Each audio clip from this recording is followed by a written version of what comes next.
I'm here with Kirralee and Saige, who obviously doesn't like the camera.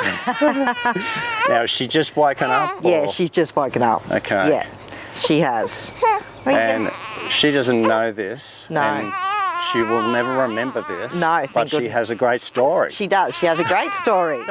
Yep, she has a great story. What's her story, Mum? So, she was born on the 8th of November. So, we actually had her at Forbes Hospital. We went a day early in the SES truck to the hospital through the floodwater in Forbes. Oh my gosh. Yeah, and so then by the time we came home on the we came home on Thursday afternoon from Forbes Hospital. We were able to drive through then. So we came home. She got home Thursday afternoon, and Monday morning we were in a roof cavity waiting to be rescued by, the rescuers who rescued us out. Yeah. So the SES had already taken you to Forbes. Yeah. Is that because there was water There was water in Forbes then. Yeah, it was currently flooding in Forbes then. Yeah. Yeah, and that was actually, Forbes was cut in two, so we went a day early to the Forbes Hospital. So you already thought you'd had your drama? We already knew she was a flood baby because of that. Eugowra wasn't actually flooding then, but we knew she was a flood baby because she went to the hospital in Forbes in the SES truck. Yeah, well, we went there, for a planned C-section. So she was, very much already a flood baby, and even more so Monday. Golly. Dylan woke me and Saige and my youngest little boy up at about 8 o'clock, I reckon. We went down the street to have a look at the water just starting to creep in the cafe where it comes around the cafe into the central. Yeah.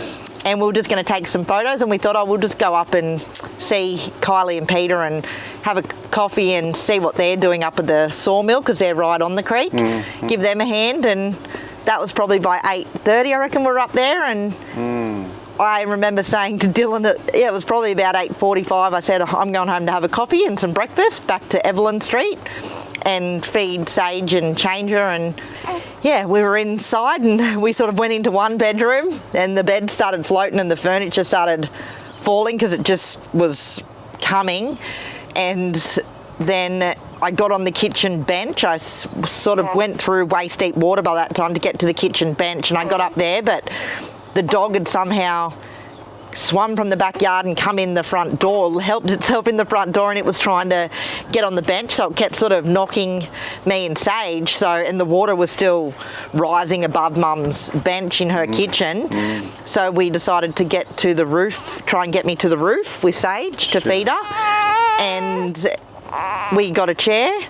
That wasn't quite enough, and so Mum went back through to the kitchen. She got like a table that was like crisscross legs, and she stabilised it on the chair. It was just happened so fast. I remember looking out and just thinking, this is really scary. We're in a really scary situation, because you could just see the torrents of water, and you could see it was a big water tank just tumbling through, and cars floating, and just both my cars that were in my parents' driveway were in the front of Mum's house, the driveway. One was on top of the other one. And so that was daunting. I remember all that. But then once I got into the roof cavity, I couldn't actually then get out with Saige because it was a tin roof.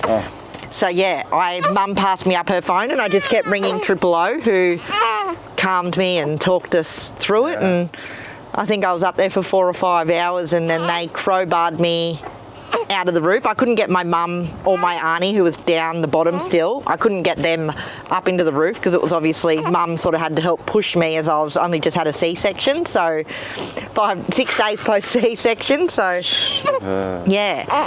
And so where's Dylan and your two boys at this point? At the sawmill still, where I'd left them. So I was really, really daunting, not knowing where any of them were. I'd spoke to them, and Dylan was trying to come and get me, and I'd spoke to him and his dad on the phone, and Pete tried to come get me in the truck, and he got pushed back by the canola and the water just rising over he rang me and said, I just can't get to you. And Dylan jumped in the ski boat and tried, and got overturned. He tipped the ski boat and went under. He got overturned by the power of the wave that hit. Yeah, so, but they were all right. I knew the boys would be all right because they were where they were. I knew Peter and Kylie would have had them, but it was still daunting in that roof all day. And once I got flown to Orange Base Hospital with this one, it was really hard to find out where anybody was, even my sister. She was trying to come to Mum's to help me and Mum, and she got overturned in a ute.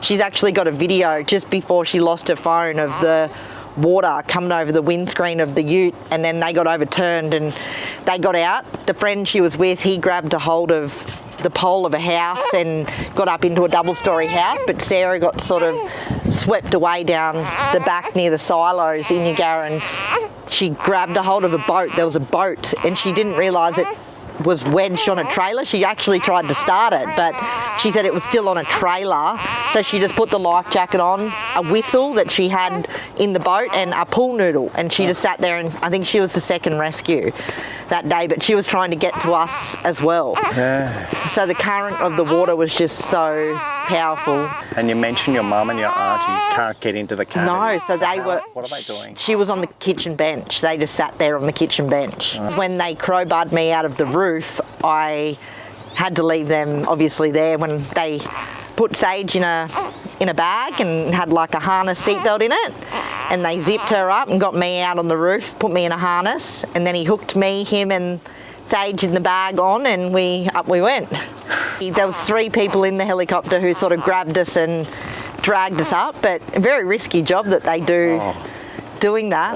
Yeah. It just looked like a river. There was just a river. The whole town? Yeah, the whole town. What I could see from this end of town, like it was just a river, yeah.